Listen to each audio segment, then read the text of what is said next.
Assalamualaikum, hai semua. Kali ini saya akan tunjukkan macam mana kita nak buat lemon cake yang sangat moist dengan cream cheese frosting. Mula-mula sekali kita ayak dulu kita punya tepung gandum, baking powder dan juga baking soda. Untuk buat lemon cake ni kita gunakan kaedah flour batter. Maksudnya di sini kita putar dulu kita punya tepung dengan mentega. Masukkan juga gula kester dan kita putar semua ni.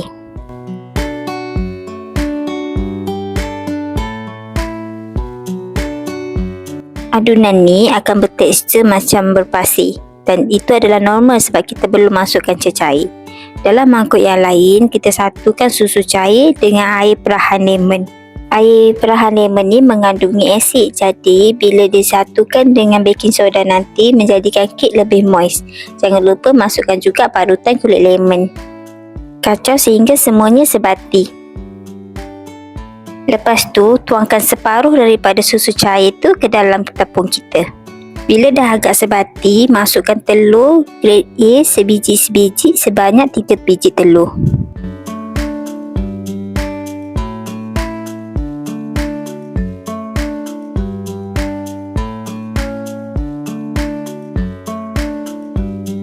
Pastikan untuk sentiasa scrap kita punya bowl sebab kita tak nak nanti dekat bahagian bawah tu ada yang tak dapat mix dengan baik. Seterusnya masukkan 1 teaspoon esen vanila sebab kita tak nak kek kita ni nanti ada hanya telur.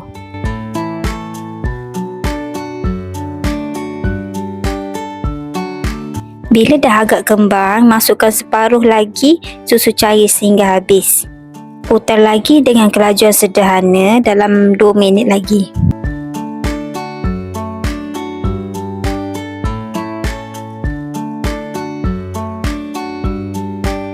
Tuangkan adunan ke dalam loyang. Yang ini saya pakai loyang 9 inci dan saya dah grease awal-awal tadi. Bakar pada suhu 150 darjah Celsius selama 40 minit ataupun sehingga masak. Bila dah masak, sejukkan kek dekat atas redai. Untuk buat cream cheese frosting, kita putar kita punya cream cheese dan juga mentega. Mentega ni saya pakai yang unsalted butter. Lepas tu masukkan gula icing. Kalau nak lebih manis boleh tambah gula icing atau nak kurang manis boleh kurangkan gula juga. Putar semuanya sehingga betul-betul sebati dan kembang.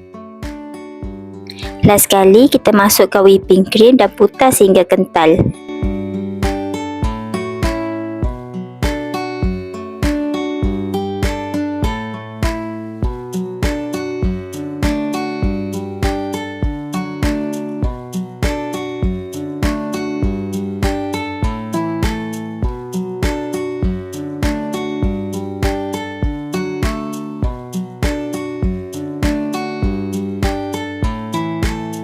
Bila krim kita dah siap, boleh terus hias pada kek.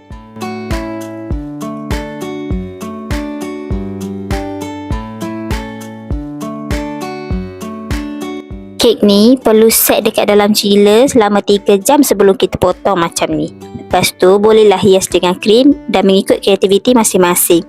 Yang ini saya gunakan piping star dan piping secara membulat macam ni.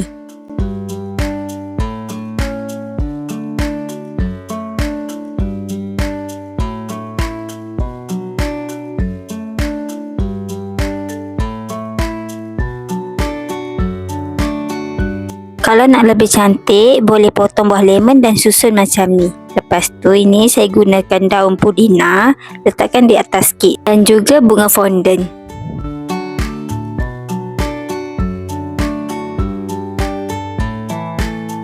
Alhamdulillah, kek lemon kita dah siap. Kek ni sangat-sangat moist dan juga rasa fresh lemon. Selamat mencuba!